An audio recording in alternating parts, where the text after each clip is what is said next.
रघुनंदन रघुरघुनंदन रघुवर seven Raghupati Shayan शतयोजन शतशतयोजन शरधि नियोजन शरपरिलंघन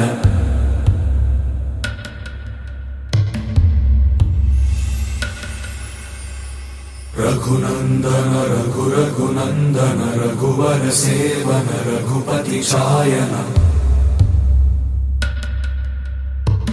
शतयोजन शतशतयोजन शरधि नियोजन शरपरिलंघनने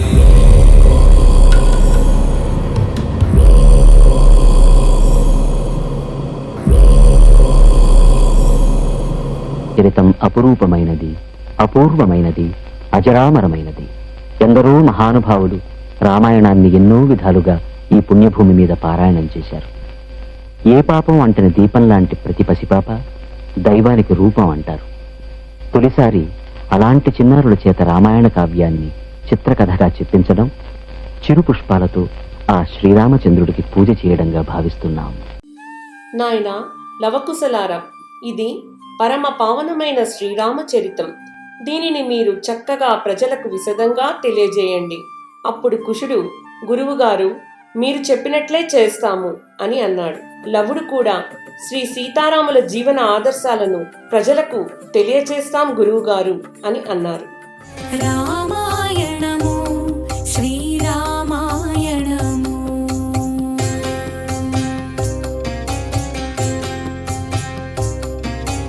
రామాయణము శ్రీరామాయణము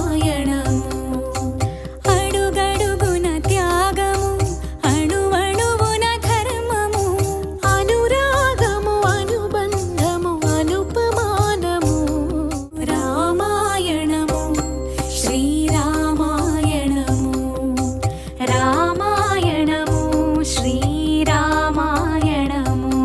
వైకుంఠంలో ద్వారపాలకులైన జయ విజయులు త్రేతాయుగంలో రావణ కుంభకర్ణులుగా జన్మించారు. వారిని సంహరించడానికి శ్రీ మహావిష్ణువు శ్రీరామునిగా, ఆదిలక్ష్మి సీతామాతగా అవతరించారు.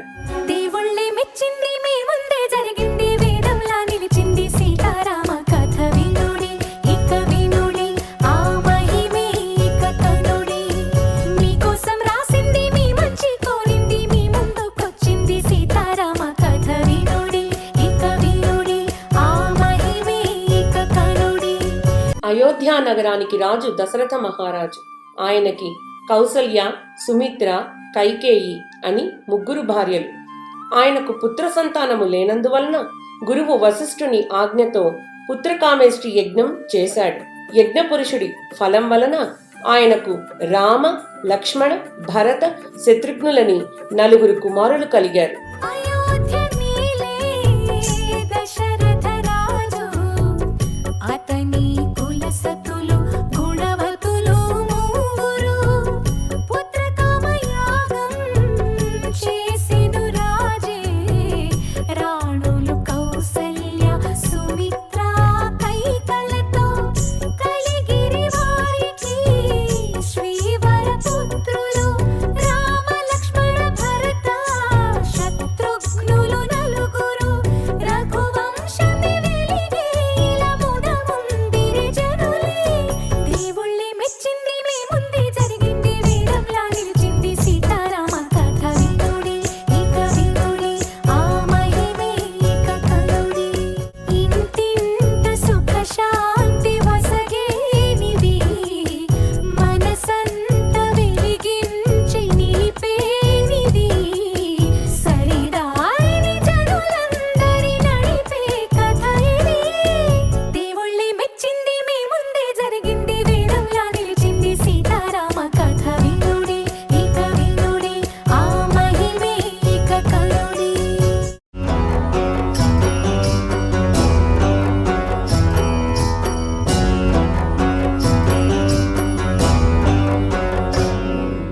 గురువు వశిష్ఠుని వద్ద విద్యనభ్యసించుచున్న రాముడిని యాగరక్షణకై తన వెంట పంపమని విశ్వామిత్రుడు దశరథుడిని అడిగాడు. రాముని తోడుగా లక్ష్మణుడు కూడా విశ్వామిత్రుని వెంట వెళ్ళాడు. విశ్వామిత్రుడు రామలక్ష్మణులకు దివ్యాస్త్రాలను ఇచ్చాడు. శరధ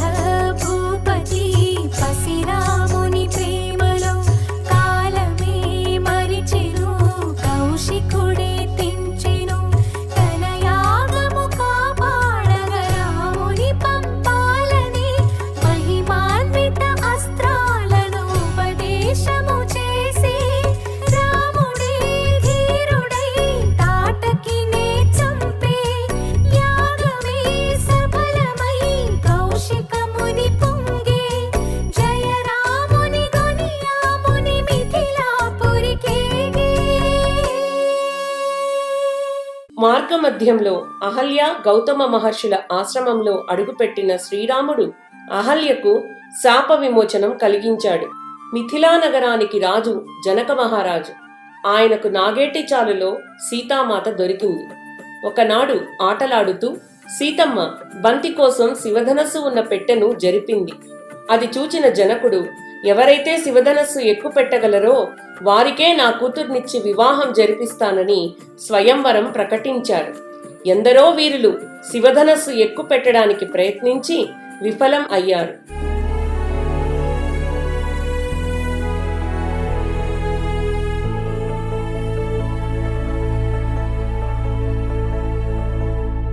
శివధనువదిగో నవవధువిదిగో రఘురాముని తేజం అభయం అవిగదిగో సుందర వదనం చూసిన మధురం నగుమోమున వెలిగే విజయం అదిగదిగో ధనువును లేపి మోహన రూపం ఖిల ఖిల ధనిలో ప్రేమకి రూపం పూమాలై కదిలే ఆ స్వయంవర వధువే.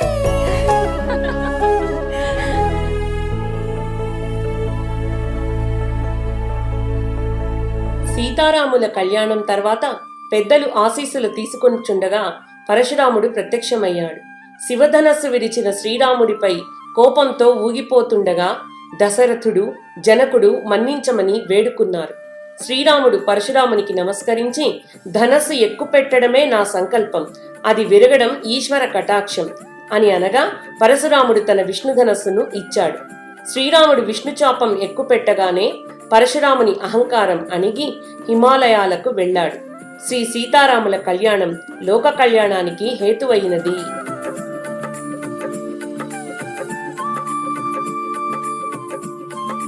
ఆ తర్వాత కొంతకాలానికి దశరథుడు శ్రీరాముని రాజుగా అభిషేకించాలని ప్రకటించాడు.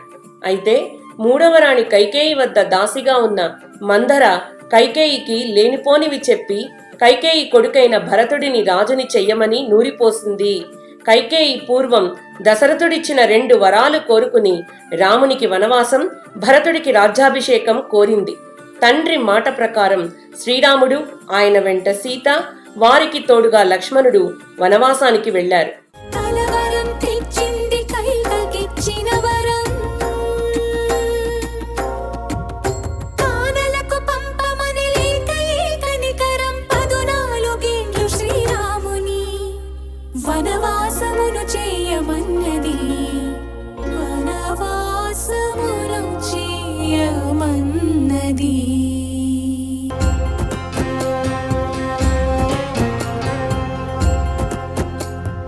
చెదరని దరహాసం కదిలిను వనవాసం వదిలి రాణివాసం వచ్చే మగని కోసం తండ్రి మాట కోసం కొడుకు తండ్రి కోసం భార్య మగని కోసం లక్ష్మణ అన్న కోసం జనమంతా ఆక్రోశం.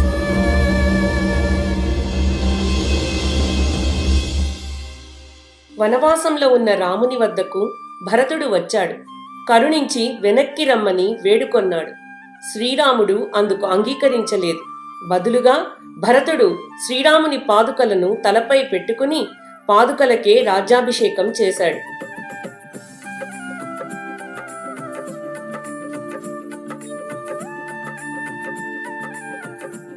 కోదండ పాణి ఆ దండకారణ్యమున కొలువుండి భార్యతో నిండుగా అండదండగ తమ్ముడుండగా అడవి తల్లికి కనుల పండుగ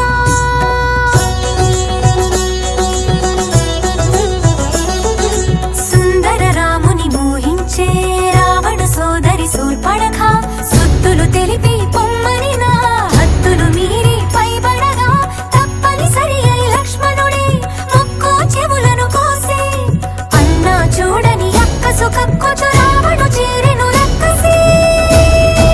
దశకంఠుడు రావణుడు లంకకు అజేయుడైన చక్రవర్తి.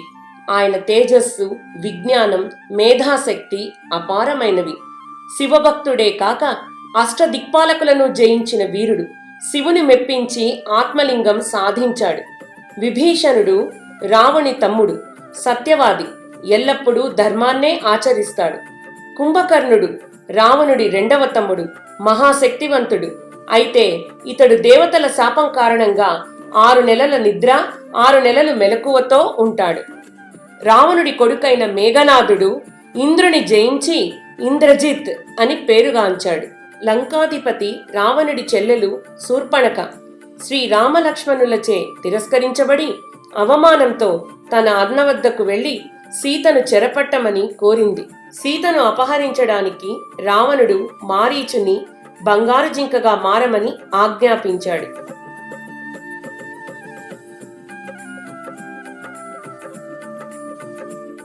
బంగారు జింక రాముని ఆశ్రమం ముందు తిరగసాగింది. సీత బంగారు జింకను చూసింది. దానిని తెమ్మని రాముని కోరింది.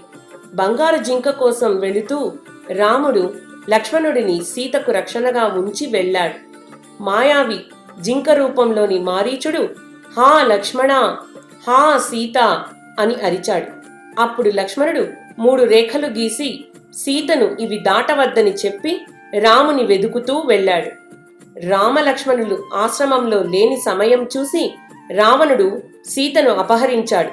లంకకు ఎత్తుకొని పోయాడు. దారిలో అడ్డగించిన జటాయువుని రావణుడు రెక్కలు తెగ నరికాడు.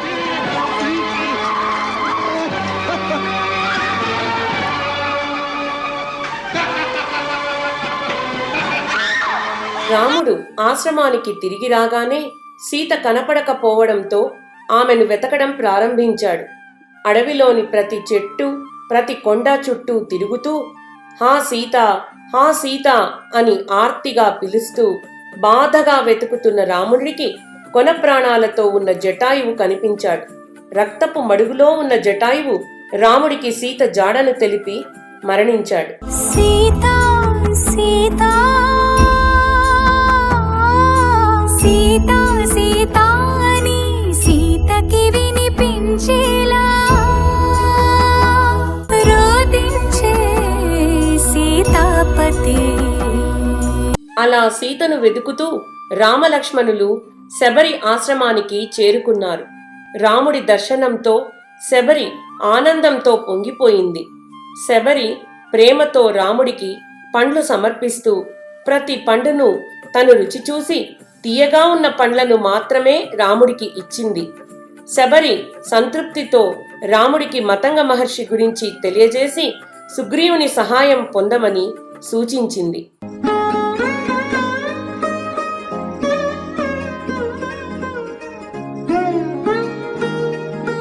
సీత కోసం వెతుకుతున్న రాముడికి హనుమంతుడు కలిశాడు. రాముణ్ణి సుగ్రీవుని వద్దకు తీసుకువెళ్లి సీతమ్మ నగలను రాముడికి చూపించాడు. అవి చూసిన లక్ష్మణుడు ఇవి వదినమ్మవే అని చెప్పగా వానర సైన్యం మొత్తం రాముని వెనక నిలిచింది. రాముడిచ్చిన అభయంతో సుగ్రీవుడు వాలిని యుద్ధానికి పిలిచాడు. కాని వాలి సుగ్రీవులు ఒకే పోలికతో ఉన్నందువలన శ్రీరాముడు వాలిపై బాణం వేయలేకపోయాడు. యుద్ధంలో ఓడి తిరిగి వచ్చిన సుగ్రీవుని ఓదార్చి రాముడు సుగ్రీవుని మెడలో పూలమాల వేసి తిరిగి యుద్ధానికి పంపించాడు. వాలి సుగ్రీవుల మధ్య హోరాహోరీ యుద్ధంలో వాలిపై బాణం వేసి రాముడు వాలిని సంహరించాడు. సుగ్రీవుని కిష్కిందా రాజ్యానికి రాజుని చేశాడు.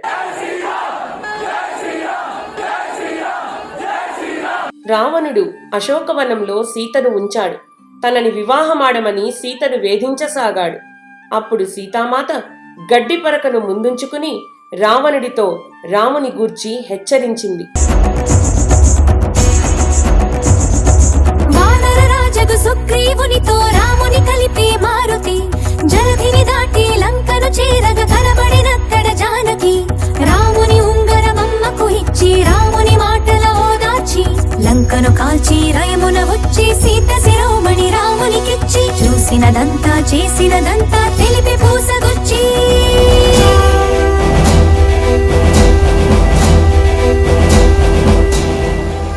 విధంగా వానరరాజు సుగ్రీవుడి సహాయంతో సీత లంకలో ఉన్నదని తెలుసుకొనిన రాముడు లంకాధిపతి రావణుడిపై యుద్ధానికి సముద్రంపై సేతువు కట్టాడు.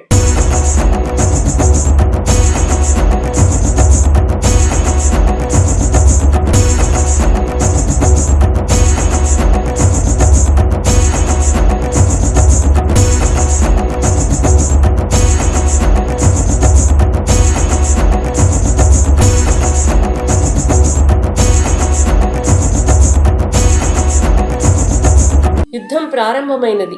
రావణుడు అనేక మంది రాక్షస వీరులను యుద్ధానికి పంపాడు. వానర సైన్యం అందరినీ మట్టి కరిపించింది.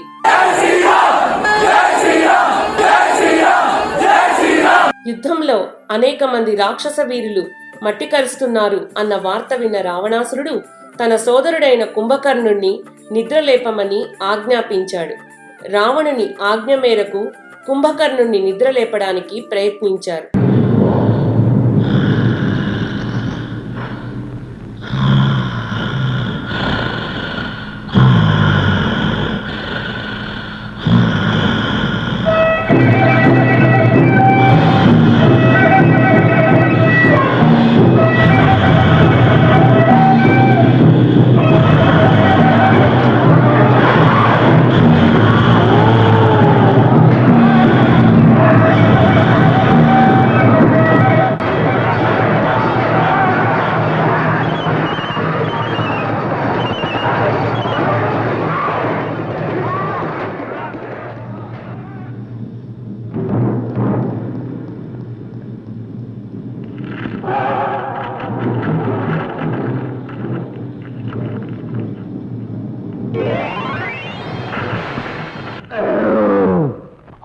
అర్ధాంతరంగా నిద్రలేచిన కుంభకర్ణుడు పెద్ద కొండవలే యుద్ధానికి వచ్చాడు.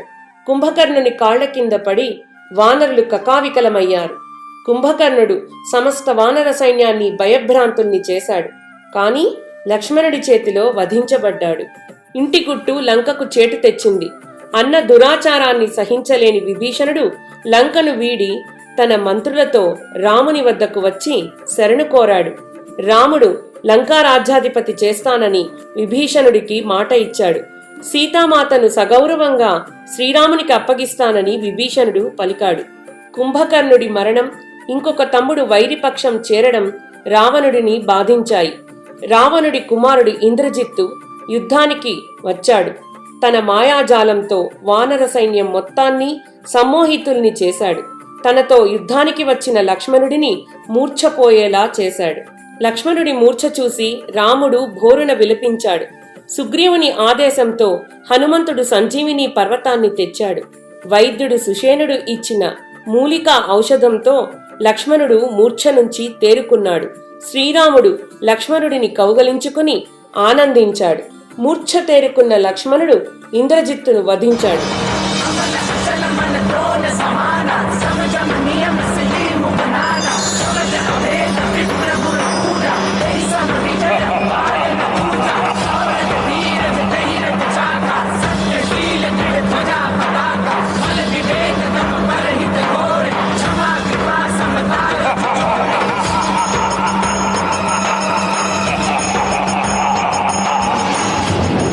చివరికి 10 తలలవాడు శివభక్తుడు ముల్లోకాలు జయించిన రావణుడే స్వయంగా యుద్ధానికి వచ్చాడు. రాముడు రావణుడి సారథిని గుర్రాలను చంపి నేడు పోయి రేపు రా అని పలికాడు. మరుసటి రోజు రావణుడితో యుద్ధం సాగింది. అగస్త్యుడు వచ్చి రాముడికి ఆదిత్య హృదయం ఉపదేశించాడు. విభీషణుడు రావణుడి ఉదరంలోని అమృతభాండం గుట్టు రాముడికి చెప్పాడు. హనుమంతుడు రామబాణం రావణుని ఉదరం తాకేలా చేయమని వాయుదేవుణ్ణి ప్రార్థించాడు. తిరుగులేని రామబాణం రావణ సంహారం చేసింది. రావణ సంహారంతో వానర సైన్యం విభీషణాదులు శ్రీరామునికి జయ జయధ్వానాలు చేశారు. దేవతలు పుష్పవర్షం కురిపించారు.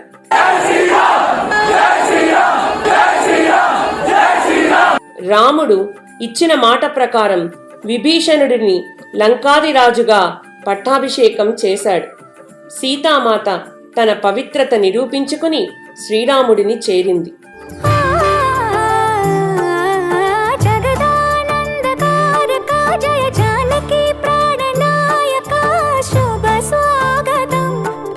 పరిపాలక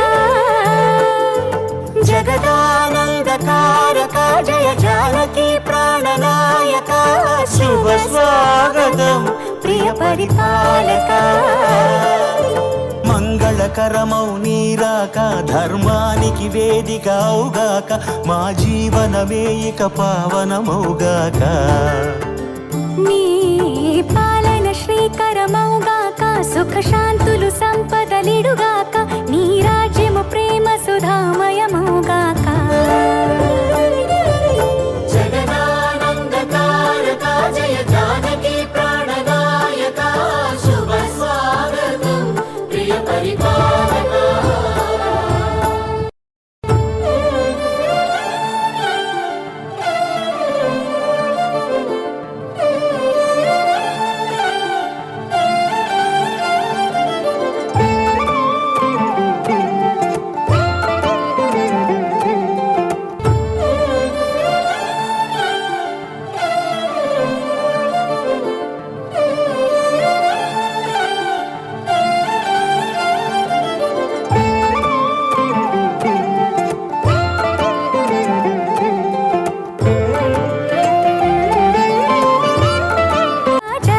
జగదానందకారక జయ జానకి ప్రాణనాయక శుభ స్వాగతం ప్రియ పరిపాలక జగదానందకారక జయ జానకి ప్రాణనాయక శుభ స్వాగతం ప్రియ పరిపాలక మంగళకరమౌ నీరాక ధర్మానికి వేదిక అవుగాక మా జీవనమే ఇక పావనమౌగాక నీ పాలన శ్రీకరమౌగాక సుఖ శాంతులు సంపదలిడుగాక నీ రాజ్యము ప్రేమ సుధామయమౌగాక జగదానందకారక జయ జానకి ప్రాణనాయక శుభ స్వాగతం ప్రియ పరిపాలక రామచంద్రాయ జనకరాజజా మనోహరాయ మామకాభీష్టదాయ మహితమంగళం చారు కుంకుమోపేత చందనానుచర్చితాయ హారకటక శోభితాయ భూరి మంగళం విమలరూపాయ వివిధ వేదాంత వేద్యాయ సుజన చిత్త కామితాయ శుభగమంగళం రామదాస మృదుల హృదయ తామరస నివాసాయ స్వామి భద్రగిరివరాయ దివ్యమంగళం దివ్యమంగళం దివ్యమంగళం